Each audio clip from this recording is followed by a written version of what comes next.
ouviu uma anedota de gagos? Pode até não rir, mas já ouviu diversas.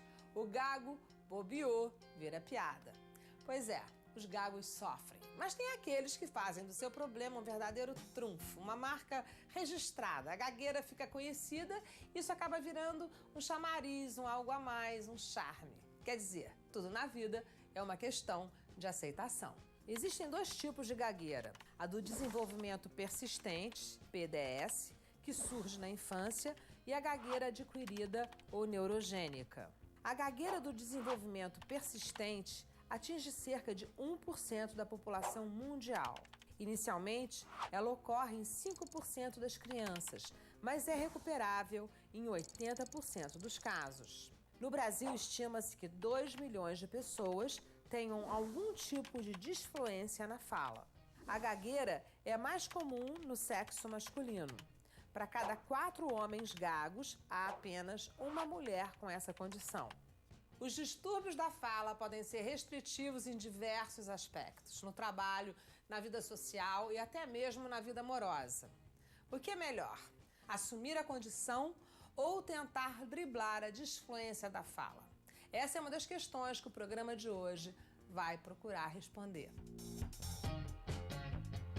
A condição da gagueira pode trazer uma série de impedimentos e frustrações. Eu vou conhecer uma fonoaudióloga que trabalha com grupos terapêuticos e também ouvir algumas pessoas que sofrem desse problema. Nós temos uma base de 105 pacientes, desde crianças de 2 anos e meio até pacientes adultos. Eu tenho esse problema, uma coisa que tem raízes biológicas e genéticas e tudo mais, e isso não me diminui perante a ninguém. Eu não sou mais ou menos por ser gago, né? Não sou gago, assumo que sou gago logo. Sou gago e pronto. Aí, a partir daí eu acho que eu relaxo mais. Você imagina, por exemplo, querer trabalhar como atriz, como palestrante ou como professora com esse problema na fala? Ainda bem que isso não aconteceu com a Cristine, nossa convidada de hoje.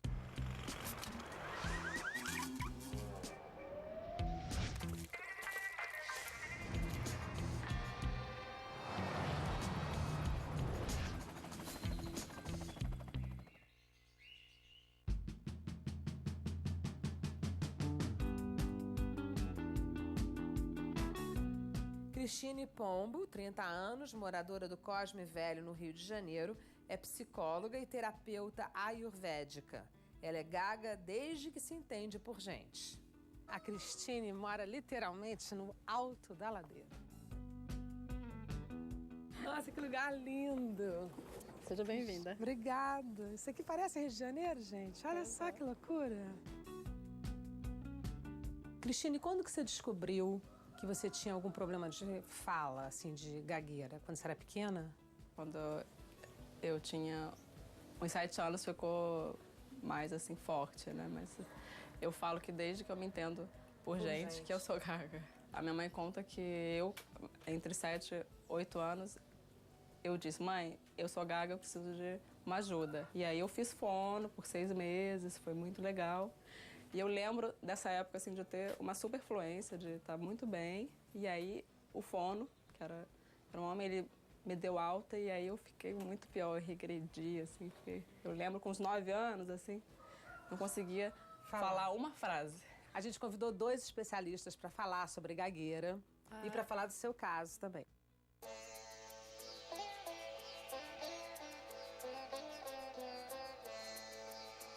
A gagueira é um distúrbio de origem neurológica que acontece no momento da articulação dos sons. Então, quando a pessoa que é gaga vai falar, em determinados momentos, ela trava porque a musculatura responsável por articular os sons não recebe o comando para mexer.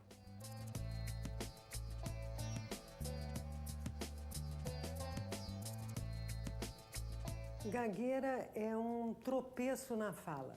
É como se você estivesse andando numa rua e você tropeça, né? Então, dizemos que o gago é aquele que tem o maior número de bloqueios. Mas eu tenho uma notícia extremamente desagradável. Todos nós somos gagos. Entre 12 e 13 anos, eu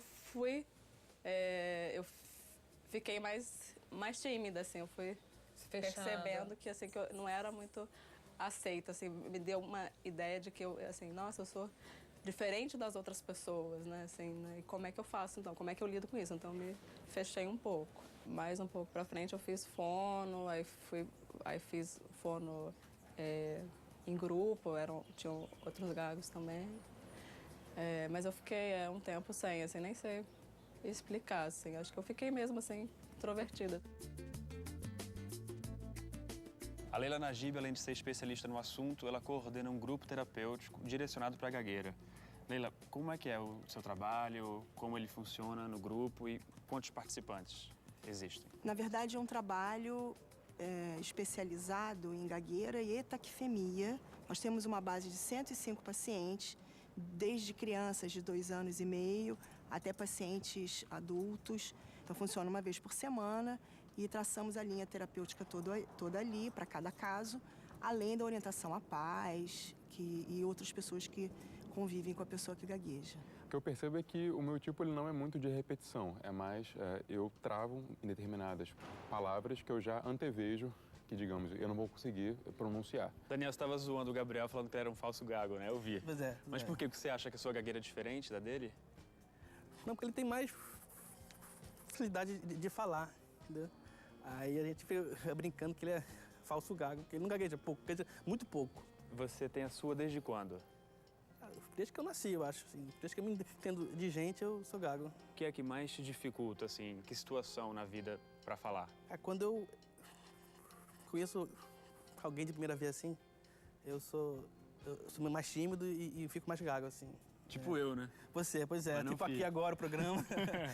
Não precisa, estamos todos em casa. São vários níveis de gagueira e essa classificação vai se dever ao número de disfluências que a gente observa, né, na fala da pessoa, a tensão associada à fala, os comportamentos acessórios como piscar o olho, bater a perna, fingir que não sabe a palavra que vai falar. As gagueiras, elas são diferentes. Eu já tive uma criança, por exemplo, que cantava antes de começar. E aí depois ela continuava. Temos também aquele tipo que é um bloqueio diante de uma sílaba, não chega nem a falar, é um bloqueio inicial, né? Que é uma parada. Quando a criança passa por uma fase de aquisição da linguagem, neste momento pode ser instalado uma gagueira. Ela começa a falar e a traduzir ao mesmo tempo o que ela está falando.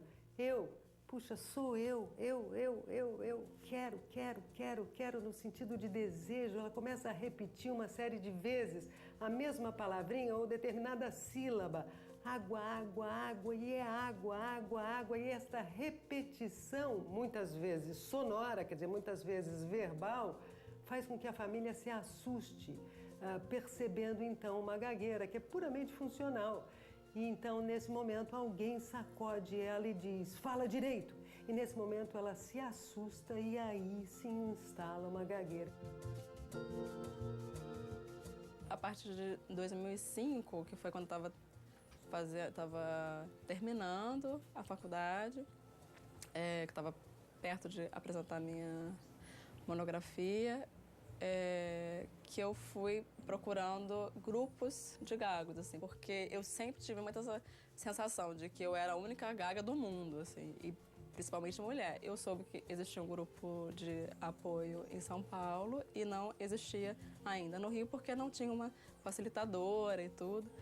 E aí eu comecei a comunicação com a Abra Gagueira, que é a associação que existe, acho que desde 2004, foi 2005.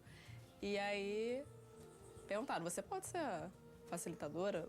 Você quer? A gente tem aqui a lista e tal, assim, são tantas pessoas, acho que tinha umas 20 pessoas interessadas. Eu falei, super top. E a gente vai vendo, assim, que as coisas que a gente passa são extremamente semelhantes. E a vida afetiva?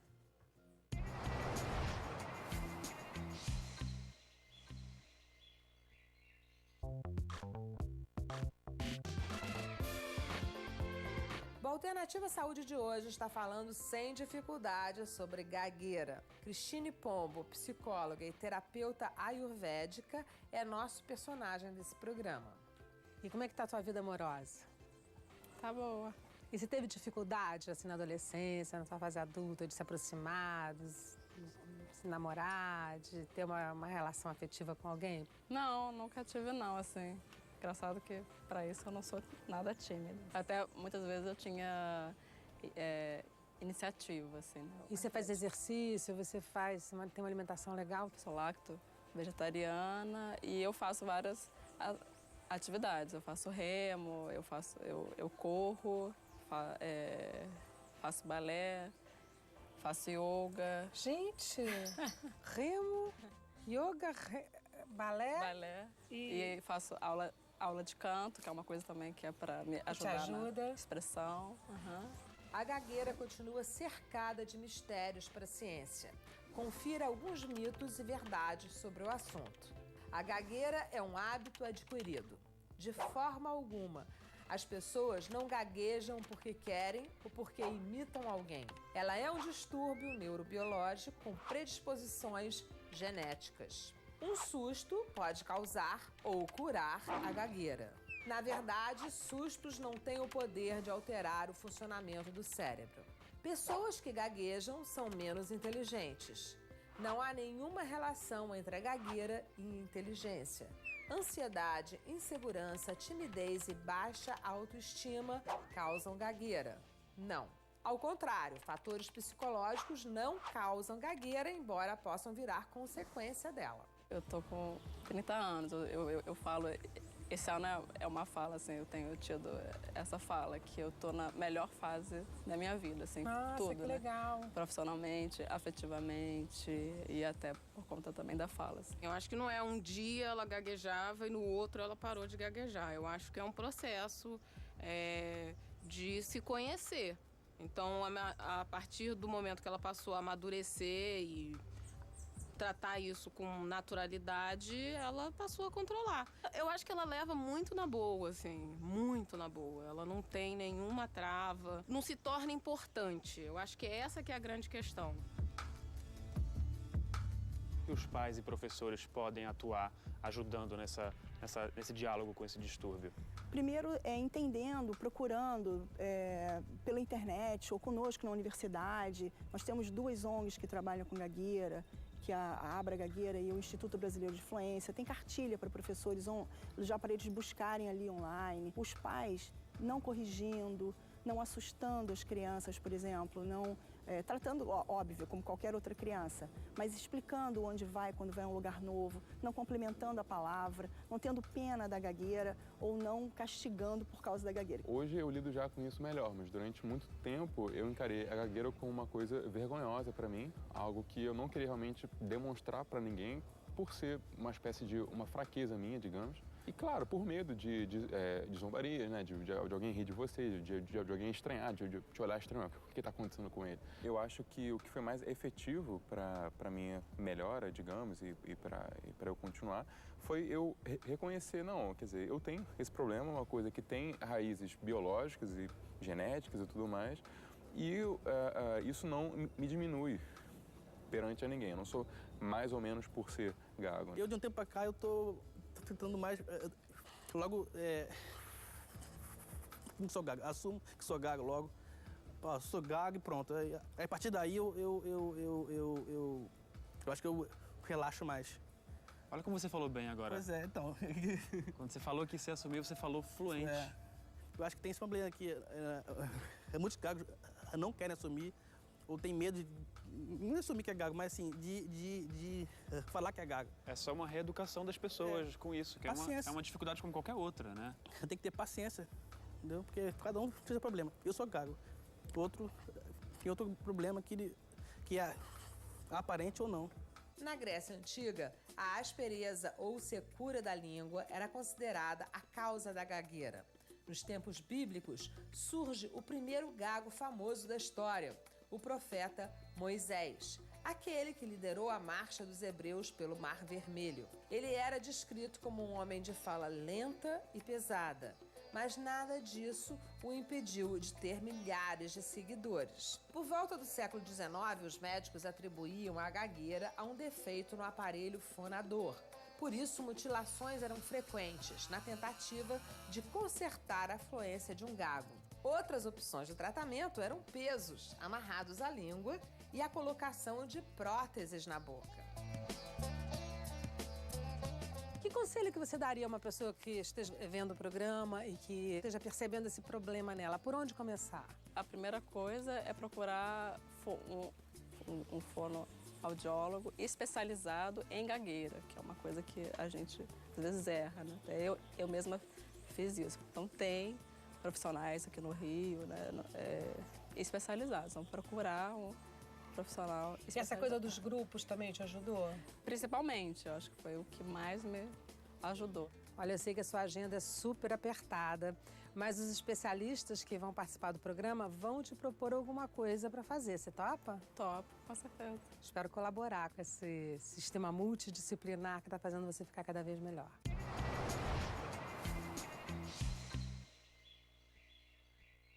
O Alternativa Saúde de hoje mostrou a história da psicóloga Cristine Pombo, que é gaga desde menina. Oi, Cristine, falar com fluência é importante, mas expressar as nossas ideias sem constrangimento é tão importante quanto. Aqui vão as dicas dos nossos especialistas. Para começar, Mônica Brito Pereira. Oi, Cristine. O que eu podia te dar de dica, né, para você falar cada vez melhor, né, é que você, todas as vezes que você for se comunicar com uma pessoa, que você tem em mente exatamente o que você quer falar, né, que você evite mudar a palavra quando você achar que essa palavra vai travar.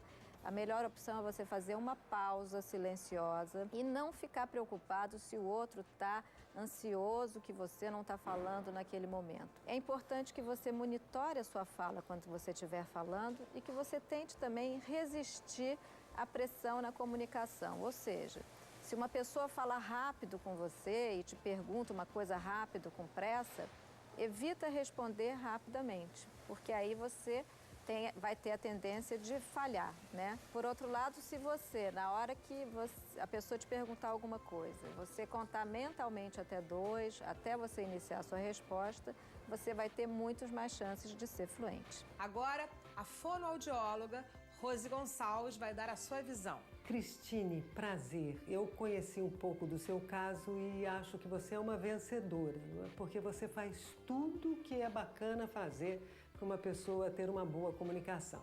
Eu queria te fazer um convite. Você já fez tantas coisas, conhece tantas coisas. Eu gostaria de convidar você para fazer uma aula de voz. Queria que você viesse aqui no meu consultório para que juntas a gente trabalhasse um pouquinho para que a gente tenha uma boa comunicação oral. Uma das especialistas sugeriu que você fizesse exercício de voz e respiração. Você topa? Eu topo, sim. Oi, Cristine, que bom que você veio. Nós vamos fazer uma aula de voz numa técnica chamada espaço direcional Boit-Miller. E essa técnica ela é bacana porque ela vivencia bastante o enxergar, o ouvir, os sentidos, que eu acho que é muito interessante para você. Então, vamos enxergar longe e largo, quer dizer, você olhando para frente, visão central, vamos alargar a visão periférica, direita e esquerda. Levanta um pouquinho a nuca, enxerga, cheirou largo. Segura, mãozinha aqui, ó, puxa um ar de alívio para quem quer viver.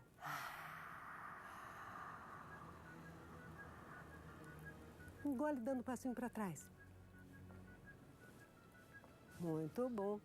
Puxa aqui agora aqui, querida, esse som, ó. Trim. Trim. Trum. Tru. Trum. Truru. Tá fraco, né? O tru é difícil. Porque tudo isso é músculo, né? Então, daqui a pouco, você treinando, você vai ficar com mais musculatura aí. Foi exatamente como eu esperava, assim, de aprender algo novo. E foi muito bom ter sido algo, assim, tão corporal, assim, que eu me identifico e eu tenho essa facilidade. Então, eu mais prestei atenção é fazer um contato visual. Então, eu acho que é uma das coisas que vai me ajudar muito. Esse é o tamanho real do meu corpo e da minha voz. Então, respeitando o tamanho real do meu corpo e da minha voz, eu diria que meu nome é Rose Gonçalves. E o seu? Meu nome é Cristine Pombo. A minha voz tem pernas e a sua voz? A minha voz tem pernas. Eu sou uma unidade falante. E você? Eu sou uma unidade falante. Sobre o que os especialistas falaram, de fazer uma pausa silenciosa. É uma coisa assim que dá muito certo para mim. Muitas vezes, quando eu vejo que não tem como, não vou conseguir falar, eu faço a pausa e dá certo. É como se fosse um tempo para vir mesmo a palavra. Então eu preciso de língua, de dentes e de lábios para falar as vogais. Was, Was, wes. Wes. Olha, vai aumentando a nossa visão, ó. Wis, Wis, was, Was, wus. Us. Foram dicas ótimas e vão acrescentar na minha vida, no meu dia a dia. Cristine, se aceitar é o primeiro passo para ser feliz. E esse passo, pelo visto, você já deu. Essas dicas e várias outras estão no site do GNT. Um beijão e até o próximo programa.